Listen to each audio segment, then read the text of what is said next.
Catholic News Roundup is brought to you in part by PewSitter.com, your online Catholic newspaper for the third millennium, CatholicMediaCoalition.org, in line with the Church, online with the world. And TheAmericanCatholic.com, politics and culture from a Catholic perspective.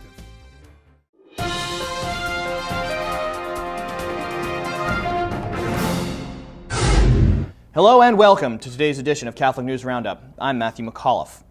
Islam's religious freedom. Hillary Clinton and the Obama State Department are turning a blind eye to the killing of innocent Christians who violate Islamic blasphemy laws.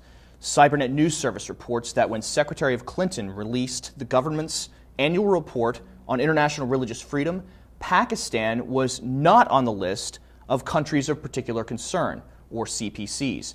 This comes as a shock, since the State Department's own report points out that Pakistani law gives the death penalty for blaspheming Islam or converting from Islam to another religion. The report by the State Department also quotes Pakistani law, which says, quote, freedom of speech was subject to, quote, reasonable restrictions in the interest of the glory of Islam, end quote. But this was obviously not identified by Obama or Clinton as a hindrance to religious freedom. PayPal prejudice.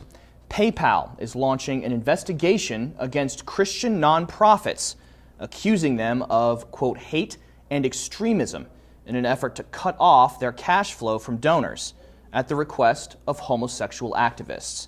According to LifeSite News, the homosexual group All Out has handed PayPal a list of 10 groups that it would like to see go under, including the Family Research Institute and the American Society for the Defense of Tradition, Family, and Property. Blogger Peter LaBarbera, targeted by the homosexual effort to bully opposing institutions, says, quote, if they make a campaign to eliminate donations to me, I will not be able to support my family. Is this not scary? End quote. You can sign the petition to PayPal protesting against the persecution of pro-family organizations by clicking the link right outside the screen. Preaching to the choir. A homosexual choir director in New Jersey has quit his job because the new priest is making his work environment, quote, hostile, expressing church teaching on same-sex relationships. Bob Russell told local news he was quitting a job he has had for decades after the new priest started openly preaching against homosexuality, saying in one of his sermons that marriage between two men is a lie. Russell told the priest he was an active homosexual living in a so-called domestic relationship, to which the priest responded that the parish would eventually have a boys' choir, and that Russell would not be a good example to boys in a children's choir.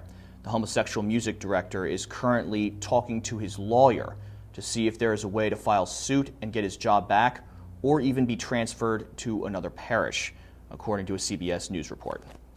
Stay with us. We'll be back in just a few seconds. Catholic News Roundup is brought to you in part by NewOxfordReview.org, the voice of Catholic Orthodoxy, in print and on the web, and RenewAmerica.com, expanding the influence of America's grassroots in the cause of freedom. Ethics on thin ice. The Archbishop of Anchorage, Alaska, is finally getting around to responding to a blatant violation of Catholic life ethics, uncovered in early August by a pro-life blogger. But his response is sure to leave any faithful Catholic wanting. You may remember in early August, Providence Hospital leased out office space to a relocating abortion clinic, which opened in early July. Anchorage Archbishop Roger Schweitz has just released a statement regarding the clinic and abortionist Jan Whitefield, one of the hospital's top staff members, in which he says he is concerned that he has been working with the hospital to resolve the situation since early August, and that the process is ongoing. Other Catholic hospitals in America face similar problems as pro-abort doctors or even abortionists are found within the ranks at different hospitals in Colorado, Michigan, and other states. Illegal in Lichtenstein. Pro-lifers are breathing a sigh of relief in the Principality of Lichtenstein after a close vote over the weekend to keep abortion illegal. The vote, pro-life by 52% of votes, will keep the current laws on the books, punishing termination of fetal life with up to a year in prison.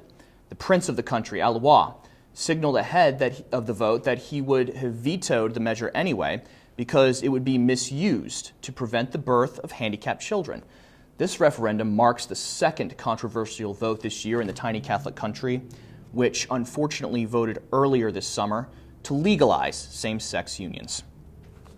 I'm Matthew McAuliffe. Thanks for tuning in. Be sure and tune in tomorrow for your daily dose of Catholic News Roundup right here on RealCatholicTV.com. And be sure to check out The Vortex today, where Michael continues to talk about the homosexual agenda in the church.